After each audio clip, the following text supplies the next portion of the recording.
The Man Standing Next dibuat berdasarkan sebuah novel non-fiksi karya Kim Chong-sik berjudul Namsan Noye Bujangdol atau Direktur Namsan.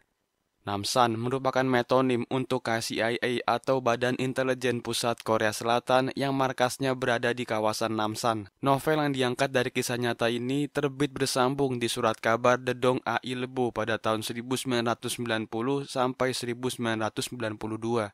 Film ini sendiri bercerita tentang aksi pembunuhan Park Chung-hee, diktator Korea Selatan yang berkuasa selama 18 tahun. Langsung saja, tanpa berlama-lama lagi, inilah dia kisah lengkapnya. Gun Jeong-dong, 26 Oktober 1979. Rombongan Presiden Korea Selatan terlihat memasuki istana. Seorang ketua intelijen Korea Selatan bernama Kim Kyo-pyong terlihat sedang berbicara dengan anak buahnya. Dia menyiapkan sebuah pistol dan masuk ke ruangan presiden. Tak lama kemudian terdengar suara tembakan dari dalam. 16 Mei 1961, sekelompok tentara melakukan kudeta militer di Korea Selatan. Pemerintahan baru yang dipimpin oleh Presiden Park Chung-hee mendirikan sebuah badan intelijen pusat di Namsan. Badan intelijen ini berperan sangat penting selama pemerintahan Presiden Park. Para petinggi intelijen Namsan sering disebut sebagai Namsan Noye Bujangdol atau Direktur Namsan. Washington DC 40 hari sebelum pembunuhan Presiden Park, seorang mantan ketua intelijen Korea bernama Park Yong-gak didatangkan sebagai saksi atas skandal Korea Gate. Skandal Korea Gate adalah skandal penyuapan anggota Kongres Amerika Serikat agar anggota Kongres tersebut membujuk Presiden Richard Nixon agar tidak menarik pasukannya dari Korea Selatan. Penyuapan ini telah berlangsung dari tahun 1970 dan Presiden Park menggunakan seseorang yang disebut sebagai pelobi untuk menyuap anggota Kongres. Today's witness is a central figure in the Korea. Park Yong-gak berbicara secara gamblang aksi korupsi dan pelanggaran hak asasi manusia yang dilakukan oleh Presiden Park Chung-hee. 네. 한국 민주주의를 비극으로 만들고 있는. Lantas Kim Kyo-pyong selaku ketua intelijen Korea saat itu dan juga tangan kanan Presiden Park langsung mengabarkan hal ini. Direktur Kim berencana pergi ke Amerika Serikat dan menyelesaikan tugas ini secara diam-diam. Presiden Park sangat marah karena kelakuan Park Yong-gak yang berani berbicara secara lantang mengenai kasus korupsi dan pelanggaran HAM-nya. Direktur Kim akan pergi ke Amerika Serikat dan menemui Park Yong-gak secara empat mata. Singkat cerita, dengan ditemani oleh agen rahasia Ham Dae-yong, Direktur Kim berangkat menemui Park Yong-gak.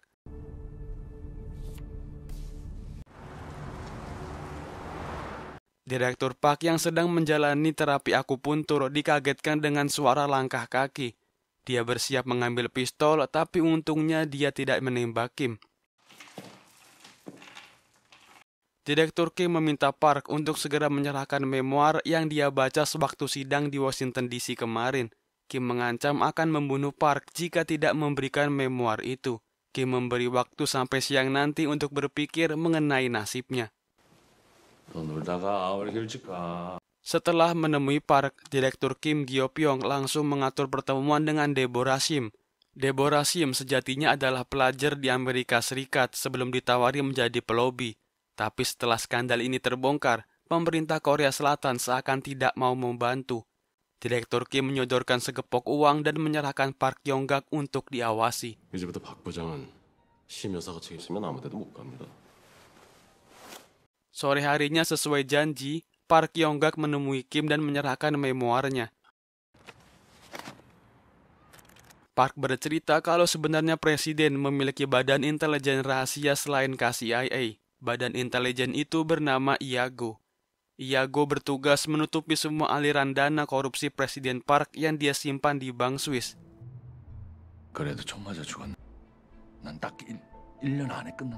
Singkat cerita, Direktur Kim memberikan memoir yang berhasil dia dapatkan dari tangan Park. Presiden Park Chung-hee terlihat sangat tersinggung dengan tulisan ini. 하지만 그는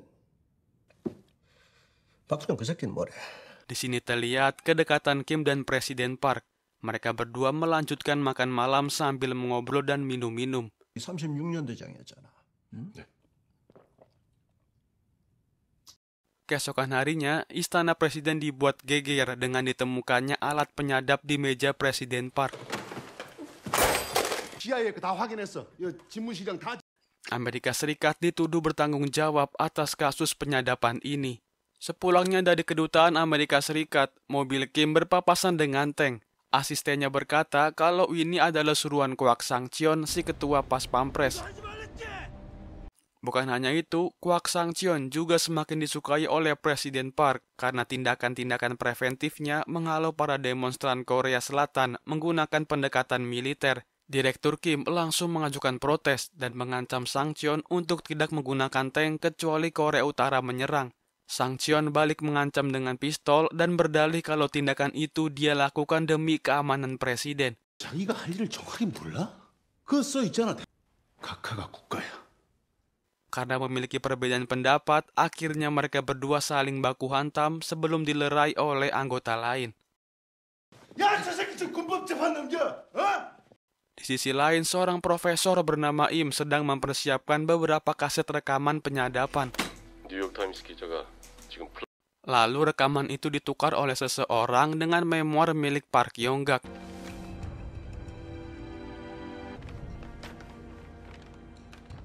Keesokan harinya, memoir itu berhasil terbit dan membuat murka Presiden Park. Park Yong-gak terlihat ketar-ketir karena memoirnya telah terbit dan dapat dengan mudah diakses.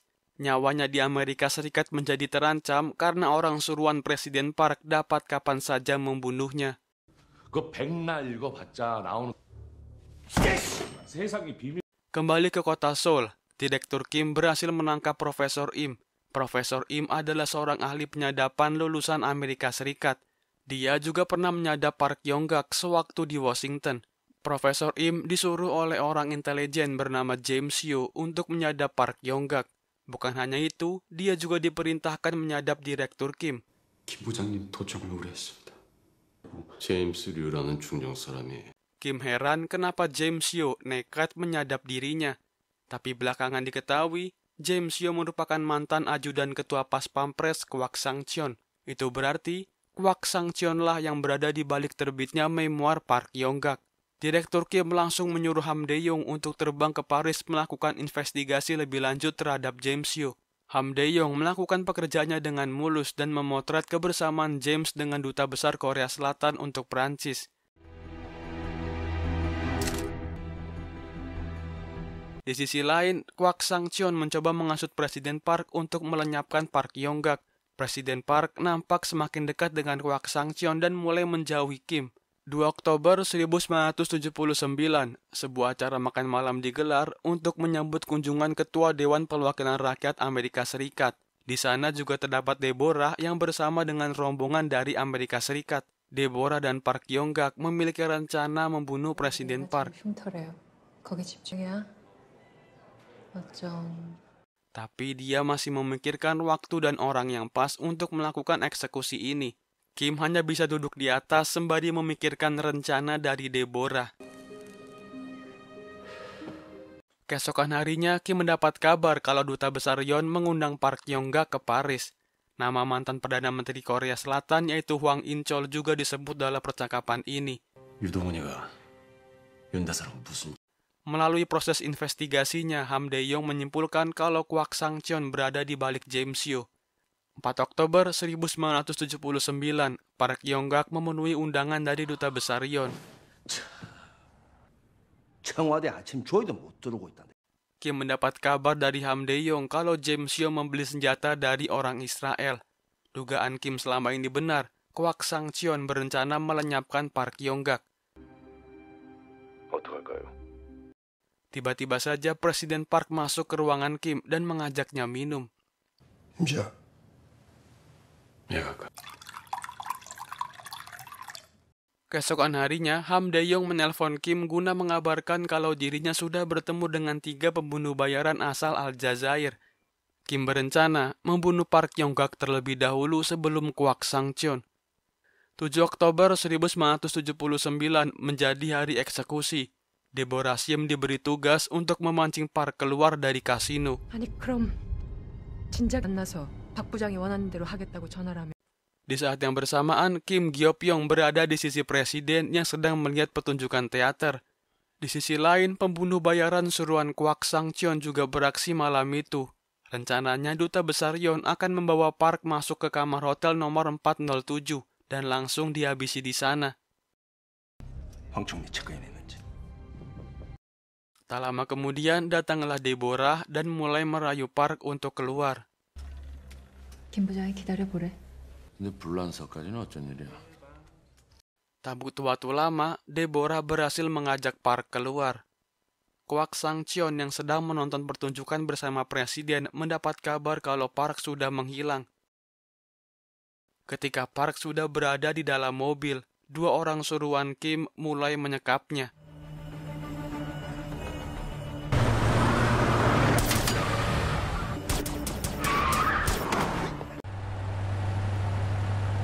Di tengah jalan, Park mulai melawan dan berhasil kabur dari pembunuh bayaran suruhan Kim.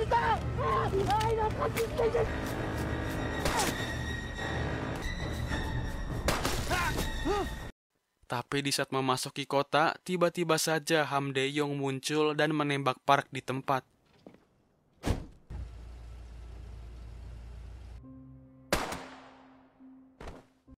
Jenazah Park dibawa ke sebuah gudang dan dimasukkan ke dalam mesin penghancur kayu. 8 Oktober 1979, Korea Selatan semakin bergejolak dan partai oposisi mulai menggerakkan massa di kota Busan. Kwak Sang-cheon memiliki rencana membubarkan para demonstran dengan menembakinya. Direktur Kim berpendapat lain, jika mereka menggunakan pendekatan militer, demonstrasi akan melebar dan semakin mencoreng wajah Korea Selatan di mata dunia. Kendati demikian, Presiden Park tetap keras kepala dan memerintahkan darurat militer di kota Busan. Pada malam harinya, Kim Kyo-pyong mengendap-endap masuk ke kediaman presiden dan menyadapnya dari ruangan sebelah.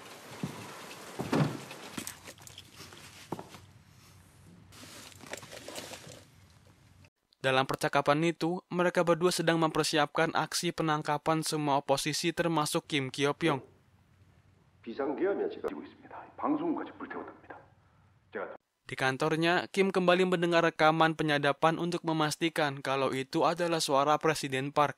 Busan, 24 Oktober 1979, demonstrasi semakin menggila dan sudah merusak beberapa fasilitas umum.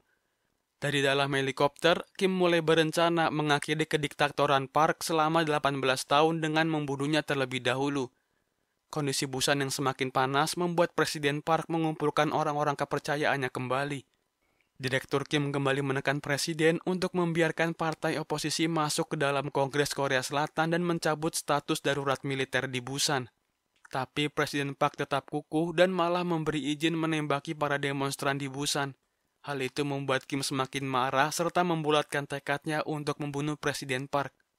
Presiden dan rombongan langsung menuju Busan hari itu. Tapi sayangnya, Kim tidak diperbolehkan ikut dalam aksi ini.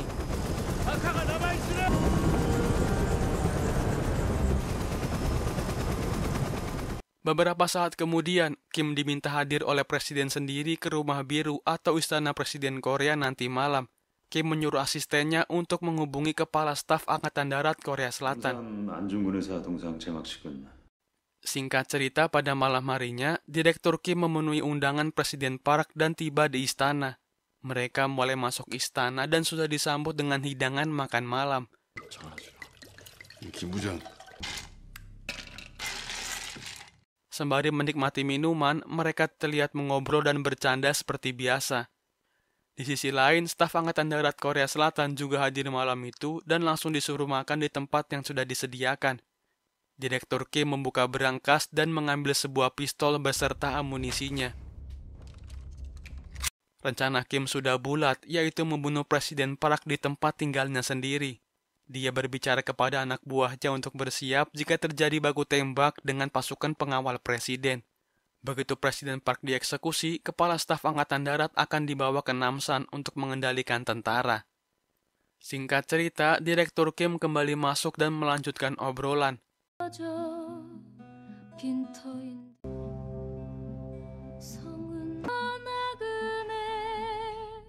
Lama-kelamaan, obrolan mereka menjadi semakin panas dan Kim Kyo-pyong menembak Presiden Park tepat di jantungnya. 너도 죽어봐.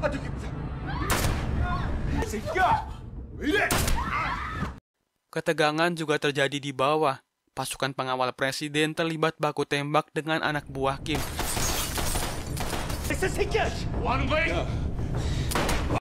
Kim turun ke bawah dan meminta pistol baru karena pistolnya macet.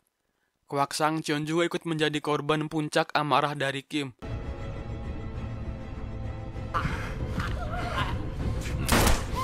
Setelah membunuh presiden dan ketua pas pampres, Kim langsung bergerak keluar dan mengajak staf Angkatan Darat Korea Selatan ke Namsan. Tapi akhirnya, mobil Kim memutar balik dan mereka pergi ke markas besar Angkatan Darat Korea Selatan. Lalu, film pun selesai. 47 hari setelah pembunuhan Presiden Park, militer Korea Selatan melancarkan kudeta untuk mengambil alih negara. Kim Kyo-pyong yang telah membunuh presiden sekaligus ketua pas pampresnya didakwa hukuman mati. Dalam sidangnya, Kim beralasan ingin menyelamatkan Korea Selatan dari pemerintahan tangan besi Park Chung-hee. Segitu aja kira-kira alur cerita film kali ini. Semoga kalian suka dan sampai jumpa di video seru lainnya.